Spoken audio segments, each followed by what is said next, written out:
I put it down when I get ready, and I take it up when I get ready. So there is no question to the biblical centered mind that Jesus couldn't have come down when he was asked, but he stayed.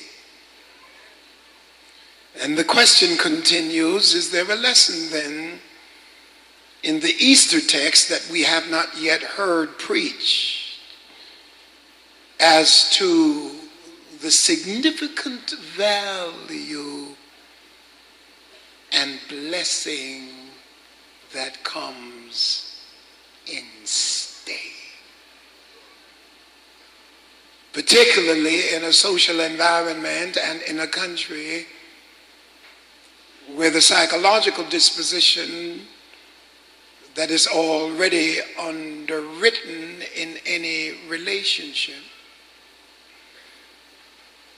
and that is, if this doesn't please me, I'm gone. And since you're so quiet on me on Easter, I will say to you that there are many goers in this house. Because there are many people who decided to go. And I have to admit I was one of them. Because we don't always commit so drastically that we don't leave a way out. I want to approach this, however, because I have to ask the question, how does one get there? You want me to stay here, but I need to find out, how do I get there? Because it's necessary to understand the ramifications of what it is that put me there, in order for me to grasp the significance of why I ought to stay. There are certain happenings that must take place in order for me to realize within myself that I should be in a certain place. And that something has to move me into that place, and I have to be very sure in my faith standing that this is the place I ought to be. I want you somehow to separate in your mind the circumstance surrounding being there from understanding that you should be there. I work on that. I'll walk over here and just walk around, and maybe it'll come to me over here. Maybe the fish are over here. They're not biting over there. I'm trying to separate the circumstances that bring certain influence from the knowledge of knowing you should be there. To say it another way, if everything was pleasant and wonderful, I should be there. But if everything was horrendous and upheaving and uncomfortable, I still should be there. Because immediately now that removes my being there from the environmental circumstances that surround where I am, to a greater and more divine unction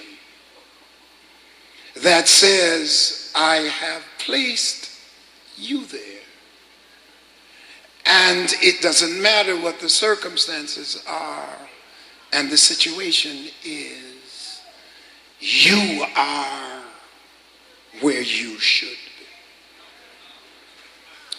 It becomes critical now because what it says is that it's not the circumstance that called you. Ooh. And it is not the situation that has placed you within the parameters of where you are.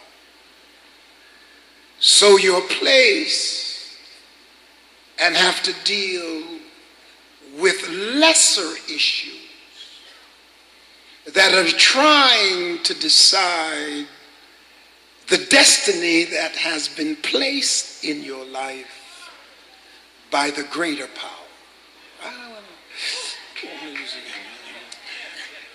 I'm simply saying, without going ahead of myself, that many of us have aborted our destinies because of lesser powers. And we have negated our purpose in life. Because when the greater power made the assignment, we allowed the lesser power to abort it.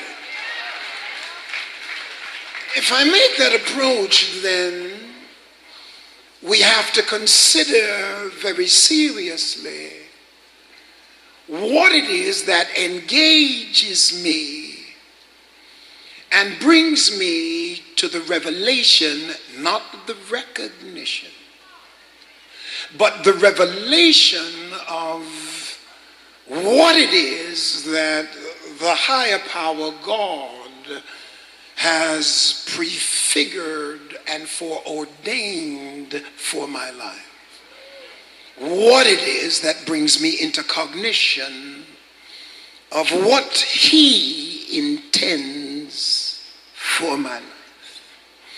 And when do I come to the awareness or the cognitive awakening to realize that I'm not going to be in the masses who are down there without a cross, but I'm going to be in the select few of those who are up there with a cross. I'm not going to be in the category of those who wag their heads, but I am called to be in the category for folks to wag their heads at me. I wish I could talk to somebody. I am not going to be in the category that has no mission but to try to stop my mission, because I've been brought out of the masses into the singularity of what the purpose of God's will is for my life. Oh, I feel something happen to me now. I gotta work with it. Can I work with it? Bring me a stool, please, in case my back hurts too bad. It is critical now because there has to be a connection, and a conscious one, that connects, thank you, the strength of my beginnings into the very place where God would have me, anticipating and expecting robust victory at the end. But the truth is that victory and beginnings are not synonymous. There is always a distance between the ecstatic wonder of the vision and the final outcome of the victory. There is nobody here, and I'm trying to keep my lecture voice before there is nobody here who dreams a dream and has it fulfilled when they wake. The dream necessitates that there is going to be some space between the initial enjoyment of the dream and the fulfillment of the dream. The difficulty is not in receiving the victory at the end, nor is the problem with dreaming the dream in the beginning. Because if there are any two places we celebrate being selected in the beginning, and we celebrate the victory at the end. But the question is, after you've celebrated the victory at the beginning, can you have, as Barry White calls it, staying power to get to celebrate the victory at the end? Because we have selected you to enter into college with a scholarship. And we celebrate and congratulate the fact that you are now in the halls of Harvard. The question becomes, will we celebrate your graduation because we celebrated your entry, or will you abort between the two?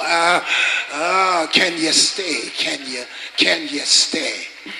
And so it is then, I have noticed that whenever there is a calling, and whenever there is a revelation of God placing his hand on somebody, the callings were extraordinarily ecstatic. And the reason they were ecstatic, I'm beginning to discover, is that whenever God moves you into something that's going to be arduous, you have to look back at the calling to make sure that it was God.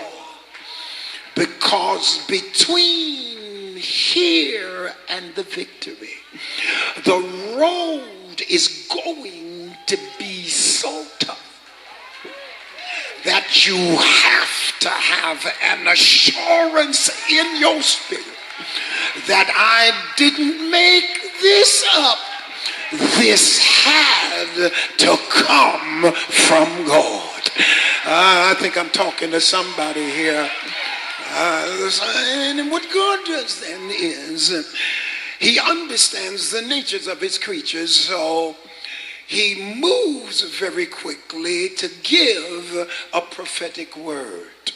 And if you notice very carefully that everybody in the scriptures that God called to horrendous and magnanimous tasks had previous prophetic words spoken to give them a substratum of their calling so that they could be solid in their footing, knowing they were called of God. Because I've learned that God can call you and you can let men uncall you. And the call of God has to be so stupendous and so magnanimous in its horrendous grab that you know this is of God, to the point where when the trials and the troubles come, you can always look back to the day that God brought you out with such a mighty hand that you can be assured this is of God.